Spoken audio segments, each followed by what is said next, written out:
మన రాష్ట్రంలో మీరు ఒక్కసారి గుర్తుపెట్టుకుంటే 3,54,000 మంది గ్రామీణ ప్రాంతాల్లో ఉన్నారు.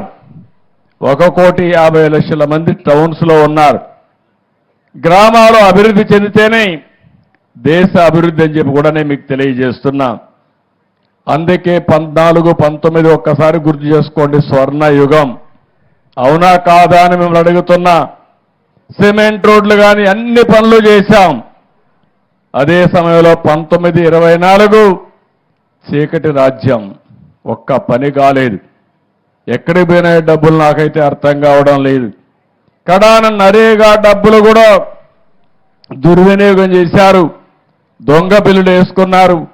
ఇష్టానుసారంగా ఎక్కడికక్కడ సొంత జోబుల్లోకి పోయినాయి తప్ప ప్రజలకు ఖర్చు పెట్టే పరిస్థితి లేరు. అందుకే ఆ రోజు త్రాగునీటికి ప్రాధాన్యత ఇచ్చాం. ఇంకో పక్క పంచాయతీల్లో సిమెంట్ రోడ్లకు ప్రాధాన్యత ఇచ్చాం. ఈరోజు కూడా మీరు ఒక్క విషయం గుర్తుపెట్టుకోవాలి. ఎమ్మెల్యే ఉన్నారు, నియోజకవర్గ సమస్యల్ని పరిష్కారం చేయడం కోసం ఆయన ఎక్కడికక్కడ ముందుకు వస్తారు. ఎమ్మెల్యే ఎంత ముఖ్యమో అదే సమయంలో గ్రామ సర్పంచ్ కూడా అంతే ముఖ్యం. గ్రామానికి ప్రథమ పౌరుడు గ్రామ సర్పంచ్. ఆ ఎన్నికలు కూడా ఎంత అపహాస్యం చేశారో మొన్న ఎన్నికల్లో మీరు చూశారు. ఎన్నికలు జరగనీయకుండా చేశారు. స్థానిక సంస్థల ఎన్నికల్ని కబ్జా చేశారు, రౌడీజం చేశారు. ఎక్కడో అమరావతిలో ఒక సైకో ఉంటే ఊరూరికి ఒక సైకో తయారై 5 ఏళ్లు ఈ రాష్ట్రాన్ని అతలాకుతలం చేసే పరిస్థితికి వచ్చారు. అవునా కాదా ఒక్కసారి మీరు ఆలోచించుకోవాలి.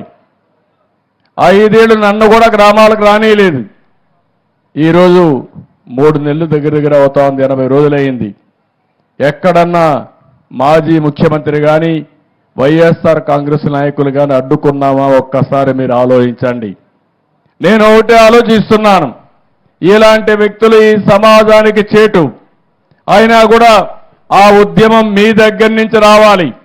మొన్న ఎన్నికల్లో నేను చూశాను, తెలుగుదేశం పార్టీ పెట్టి 42 సంవత్సరాలు అయింది కానీ మొట్టమొదటిసారిగా 93% గెలిపించి బ్రహ్మరథం పట్టింది. ఈ ప్రజానీకమే బ్రహ్మరథం పట్టారు.